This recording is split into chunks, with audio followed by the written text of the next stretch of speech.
गर्भवती नागिन की बेटी। बहुत समय पहले की बात है। एक बार एक इच्छाधारी नागिन जिसका नाम सुलेखा है, वो अपने बच्ची को जन्म देने के लिए धरती लोक पर पहुंच जाती है। माँ, हम नाग लोक छोड़कर कहाँ जा रहे हैं? माँ मेरी बेटी, हम इंसान की दुनिया धरती लोक पर जा रहे हैं। सुना है वहाँ पर बहुत खुशहाली है। मैं वहीं पर अपनी बच्ची को जन्म दूंगी। पता नहीं माँ, मुझे धरती लोक पर जाने से बहुत ही डर लग रहा है। नहीं मेरी बच्ची, आपको कुछ नहीं होगा। मैं आपकी माँ हूँ। अपने बच्चे, आपको कुछ नहीं होगा। मैं आपकी माँ हूँ। अपने बच्चे को कुछ नहीं होने दूंगी।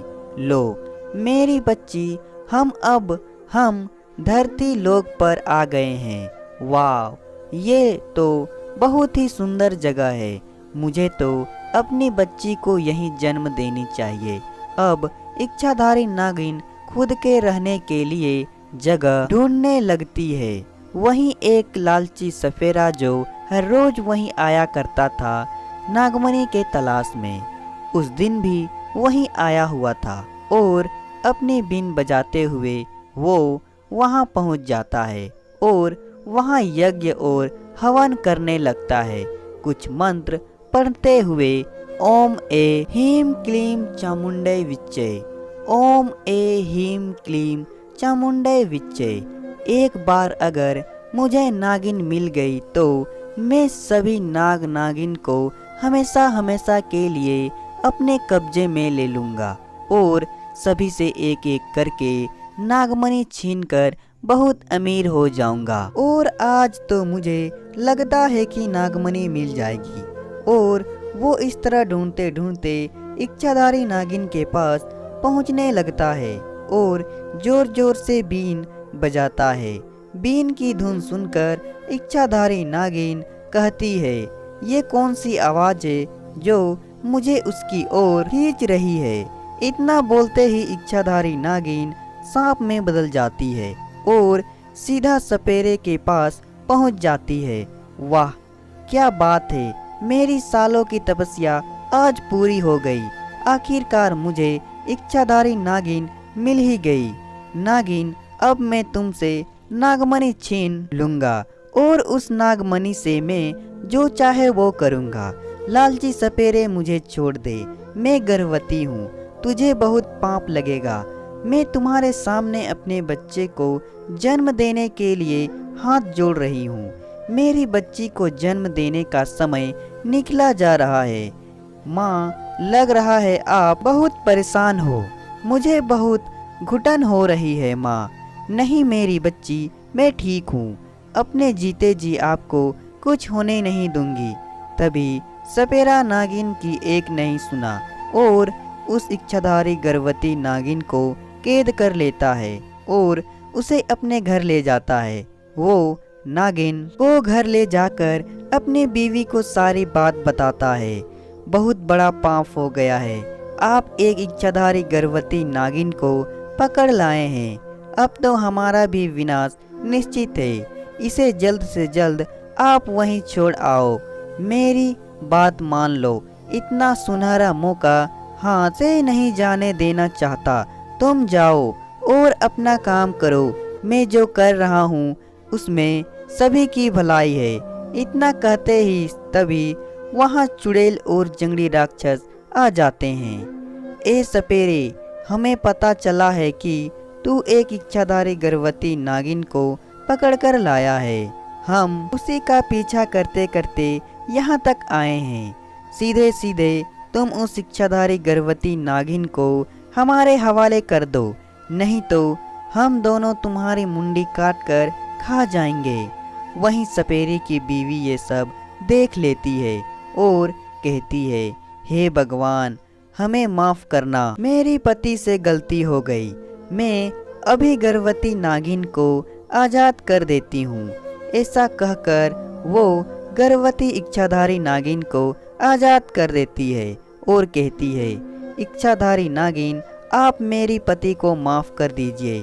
हमसे बहुत बड़ी गलती हो गई, लेकिन वो अपने लालच के कारण आपको यहाँ पकड़ कर लाए हैं।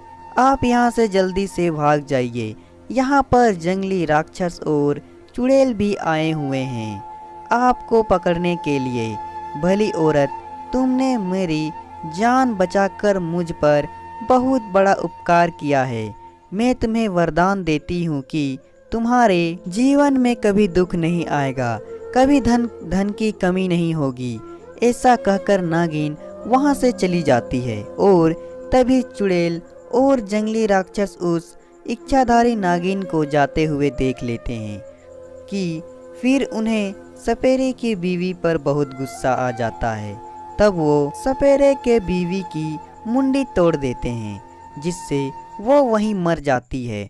फिर वो दोनों इच्छाधारी नागिन का पीछा करने लगते हैं। दूसरी ओर सपेरा अपनी बीवी की मौत होता देख बहुत दुखी होता है और रोने लगता है, लेकिन वो कुछ नहीं कर पाता। अब सपेरे को अपने किए पर बहुत पछतावा होता है। मैं अपने बीवी की मौत का बदला जरूर लूँगा। इच्छाधारी नागिन को, उसके बच्चे को जरूर बचाऊंगा। ऐसा कहते ही सपेरा भी उनका पीछा करने लगता है। तभी इच्छाधारी नागिन एक जंगल में पहुंच जाती है और एक बहुत ही प्यारी बच्ची को जन्म देती है। तभी इच्छाधारी नागिन को एक बूढ़ी माँ नजर आती है। असल में बूढ़ी माँ की अवतार होती है और वो इच्छाधारी नागिन को परेशान देखकर उन्होंने अपना बूढ़ी माँ का रूप धारण किया होता है। तभी नागिन बूढ़ी माँ से कहती है, बूढ़ी माँ, आप मेरी बेटी की रखवाली करना। इतने में मैं जंगली राक्षस और चुड़ैल को भगाती हूँ। इच्छाधारी नागिन, आप बिल्कुल भी चिंता ना करें, आपका बच्चा हमारे हाथ में सुरक्षित है। अब आप जाइए और चुड़ैल और जंगली राक्षस को सबक सिखाइए। मेरा पीछा करते करते तुम दोनों यहाँ तक आ गए। अच्छा हुआ, अभी तुम दोनों को सबक सिखाती हूँ। ए नागिन, वो नागमणि और वो बच्चा अब हमें दे दे, नहीं तो हम तुझे मार देंगे और उसके बाद तेरी और तेरी बच्ची की मुंडी खा जाएंगे। इतना कहते ही नागिन और चुड़ैल में भयंकर लड़ाई होती है। इतने में सपेरा भी वहां पहुंच जाता है। सपेरा देखता है कि जंगली राक्षस पीछे से इच्छाधारी नागिन को तलवार से मारने के लिए जा रहा है। तभी सपेरा भागते हुए वहां जाता है और एक कुल्हाड़ी से उस जंगली राक्षस की मुंडी काट देता है और वहीं पर इच्छाधारी नागिन चुड़ैल को अपनी शक्तियों से मार देती है। तभी सपेरा उस इच्छाधारी नागिन से क्षमा मांगती है। हे इच्छाधारी नागिन माँ, मुझे माफ कर दीजिए। मैं अपने लालच में अंधा हो गया था। मेरे लालच के कारण ही हमारी बीवी की जान गई है, लेकिन तुम्हारी बीवी के अच्छे गुणों के कारण और उनके जो मेरे मदद की है, मैं उसके लिए उसे फिर से जिंदा करती हूँ। फिर क्या था, इच्छाधारी नागिन उस सपेरे की बीवी को फिर से जिंदा कर देती है और दादी माँ के पास जाकर उनको धन्यवाद बोलती। फिर वो अपनी बेटी को लेकर खुशी खुशी अब वहाँ से नागलोक चली जाती है। तो दोस्तों, कहानी पसंद आए तो वीडियो को लाइक करें और साथ ही साथ चैनल को सब्सक्राइब भी कर दें।